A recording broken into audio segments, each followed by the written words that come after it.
Summer ஸ்பெஷலுக்கு நம்ம அழகழகாக cottons பார்த்துட்ருக்கோம். இந்த காட்டன் பாருங்கள், அழகாக பிரிண்டடில் பாத்திக் பிரிண்டட் ஸ்டைலில் சென்டரில் எல்லாம் த்ரெட் வீவிங்ஸுங்க. த்ரெட் வீவ்ஸ் தெரியுதுங்களா? சூப்பராக ஒரு த்ரெட் வீவிங்கில் அவுட்டிங் போட்டுட்டு போகிற மாதிரி கம்ஃபர்டபுளான சாரீஸ் வந்திருக்கு. Maroon to க்ரீனுங்க. க்ரீனே ஒரு ஷட்டிலான க்ரீன், அழகான டிசைன்ஸோடு வந்திருக்கு. கலர்ஸ் பார்க்கலாம்.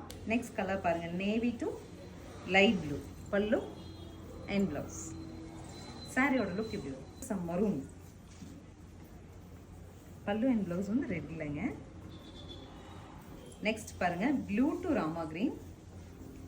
பல்லு அண்ட் ப்ளவுஸ். இப்போ நம்ம அவுட்டிங்லாம் போட்டுட்டு போகிறதுக்கு இந்த சாரீ உங்களுக்கு 100% சூட்டபுளாக இருக்கும். So this is the final colour. Colour பாருங்கள் எவ்வளோ அழகாக இருக்குது. Black to pista green. ரொம்ப ரிச்சாக இருக்குங்க colour combo, fabric finish. Actually ப்ளவுஸில் வந்து நமக்கு இந்த மாதிரி பிரிண்ட்ஸ் வந்துடுதுங்க. எல்லா சாரீஸ்லையும் இந்த மாதிரி பிரிண்ட்ஸோடு வந்துடும். 1050 சூப்பர் பட்ஜெட்டில் அவைலபிளாக இருக்குது. ஸ்க்ரீன் பாட்டமில் இருக்க ஆன்லைன் நம்பருக்கு ஸ்க்ரீன்ஷாட் பண்ணி உங்களுக்கு பிடிச்ச சாரீ புக் பண்ணிக்கலாம். தேங்க்யூ.